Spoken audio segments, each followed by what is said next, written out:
지난 한 해 파이코인을 바라보는 시장의 시선은 냉담했습니다. 가격은 움직이지 않았고 관심은 점점 줄어드는 듯 보였습니다. 그래서 많은 분들이 이렇게 말했습니다. 파이코인 끝난 거 아니냐. 하지만 시장은 언제나 아무도 보지 않을 때 방향을 만듭니다. 파이코인이 다시 주목받는 이유는 분명합니다. 감정이나 기대가 아니라 상승을 만들 수밖에 없는 조건들이 동시에 맞물리고 있기 때문입니다. 첫 번째 이유는 이미 바닥을 확인한 가격 구조입니다. 오랜 시간 하락과 횡보를 거치며 단기 투기 자금은 대부분 이탈했습니다. 이제 남아있는 것은 급등을 노리는 자금이 아니라 움직임을 기다리는 구조입니다. 이 구간에서 시장은 항상 같은 선택을 합니다. 리스크보다 반등 가능성을 먼저 보기 시작합니다. 두 번째 이유는 오픈 메인넷 이후 실사용 단계 진입입니다. 파이코인은 더 이상 될 것이다가 아니라 되고 있는지를 검증받는 단계에 들어섰습니다. 결제, 송금, 교환, 작지만 반복되는 사용이 쌓이면 이 코인은 더 이상 실험이 아닙니다.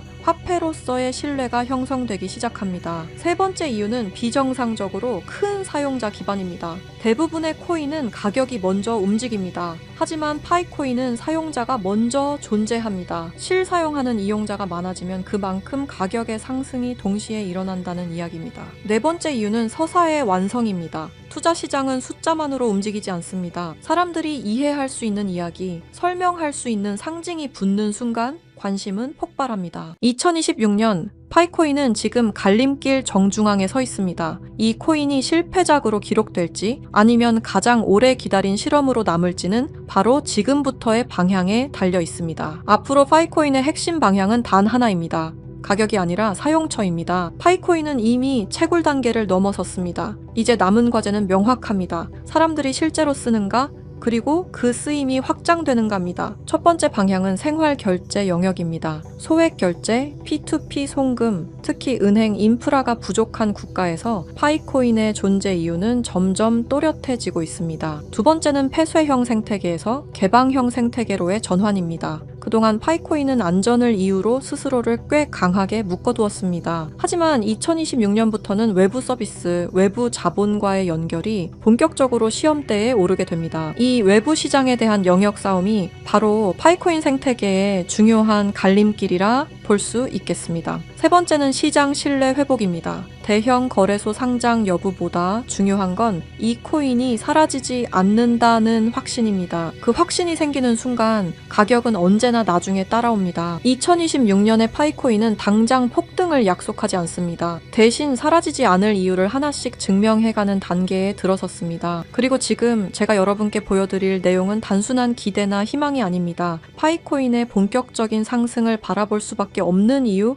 그 흐름이 어디서 시작되고 어디로 이어지고 있는지에 대한 이야기입니다. 시청자 여러분, 지금부터 전해드릴 내용은 단순한 루머나 인터넷 괴담이 아닙니다. 최근 온라인 커뮤니티와 일부 해외 자료에서 정체불명의 문건 하나가 조용히 회자되고 있습니다. 공식 발표도 언론 보도도 없었지만 이 문건을 접한 사람들 사이에서는 공통된 반응이 나왔습니다. 이건 우연이라고 보기엔 이상하다. 문건의 내용은 마치 누군가 미리 짜놓은 각본처럼 정교하게 맞물려 있었습니다.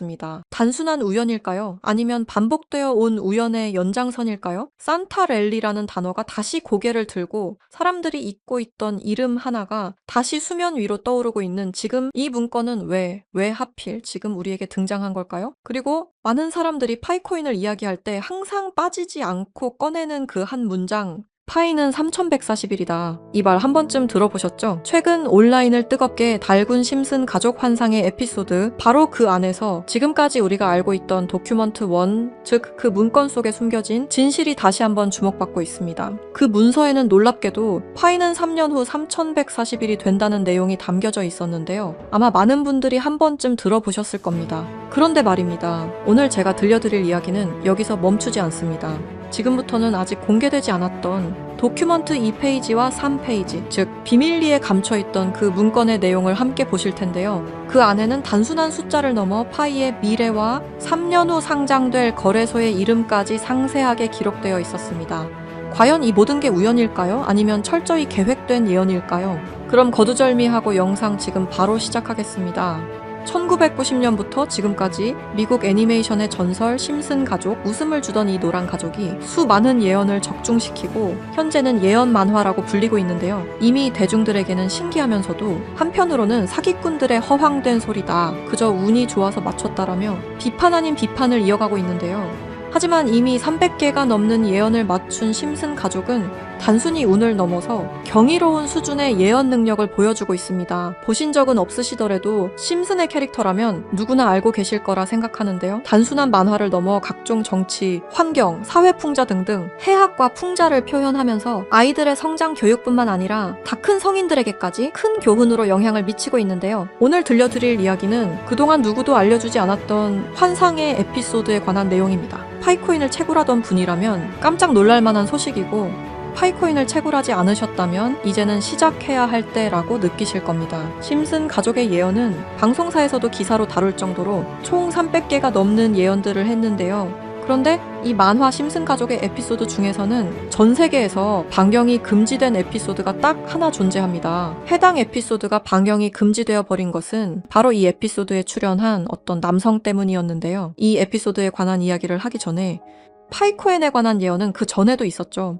현재 앞에 보이는 이 포스터에는 파이코인의 떡상을 예언하고 있는데요. 2012년 파이코인이 탄생하기 전에 출시된 에피소드, 모두가 아는 유명한 장면이 발견되었습니다. 2개의 포스터와 아틀라스 동상, 그리고 하늘을 뚫고 상승하고 있는 그래프와 선물이라는 문구까지 하나하나 전부 면밀히 살펴보도록 하겠습니다. 2가지 포스터 중 한 가지는 파이오니어에게는 굉장히 유명한 I love 파이와 다른 하나는 태극권을 연상케 하는 그림입니다. 태극권은 동양의 상징으로 자주 쓰이고 있으며 실제로 파이코인은 베트남과 중국을 선두로 아시아 전역에 큰 변화를 개척하고 있습니다. 그리고 그 옆에는 지구를 업고 있는 아틀라스 동상이 있으며 정확히 이 동상은 록펠러 센터 건물에 있는 랜드마크 격인 동상으로 자리매김하고 있습니다. 결국 파이코인의 벤처 캐피탈은 세계적인 변화의 주역 록펠러 가문으로 드러났는데요. 록펠러 가문은 거대한 부를 가지고 세계 금융시장을 실제로 쥐락펴락할 정도로 막강한 세력인데요. 이 가문에서 실제로 파이코인을 지지한다는 입장을 발표하며 파이코인에 대한 음모론이 기정사실화가 되기도 했죠.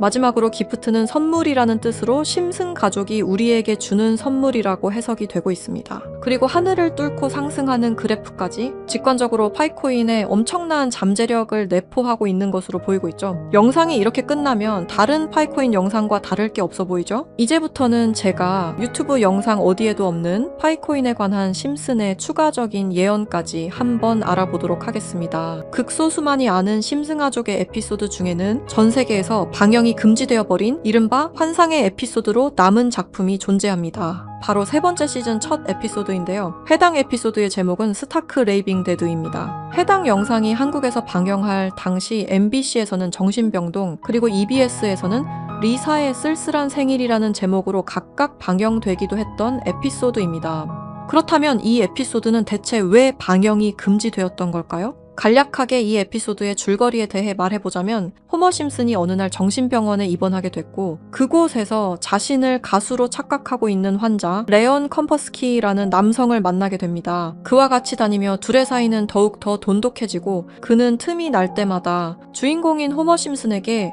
파이는 3.14가 아닌 3년 뒤에는 3.141로 정의될 것이라며 수차례 반복하며 말하는 장면이 포함되어 있습니다. 이러한 말에 호머 심슨은 세뇌되며 그의 문장을 지속적으로 말하고 다니는데요. 추후 정신병원에서 퇴원한 레온 컴퍼스키를 자신의 집까지 데려오게 되는데 하지만 이 에피소드는 바로 이 레온 컴퍼스키라는 남자 때문에 반경이 금지되었습니다. 이 레온 컴퍼스키 캐릭터는 자신이 가수라고 말하고 다니며 실제로 노래를 불렀는데요. 바로 이 노래를 부른 인물이 마이클 잭슨이라는 점 때문이었습니다. 실제로 그는 에피소드에서 자신을 마이클 잭슨이라고 말하고 다니며 노래를 부르고 춤을 추기도 합니다. 여기서 문제는 그가 에피소드에 등장하는 동안 실제로 마이클 잭슨과 너무 똑같은 목소리를 냈다는 겁니다. 그의 노래를 한번 들어보도록 하겠습니다. Billie Jean is not my lover.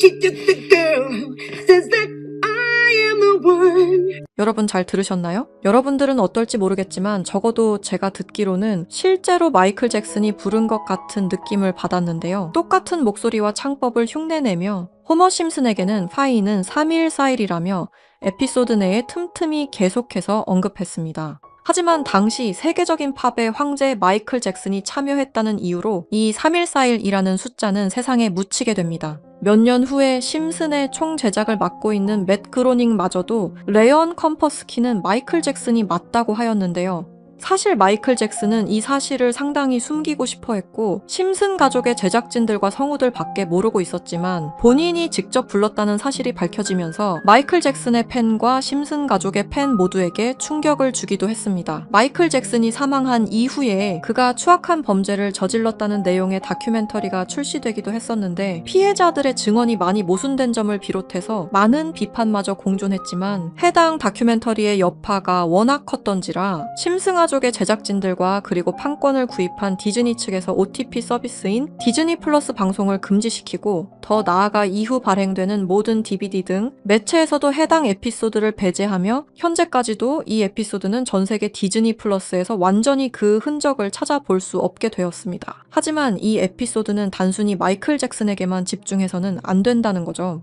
바로 에피소드 내에서 틈틈이 언급되었던 파이는 3140일이라고 말하는 장면에 집중해야 한다는 겁니다.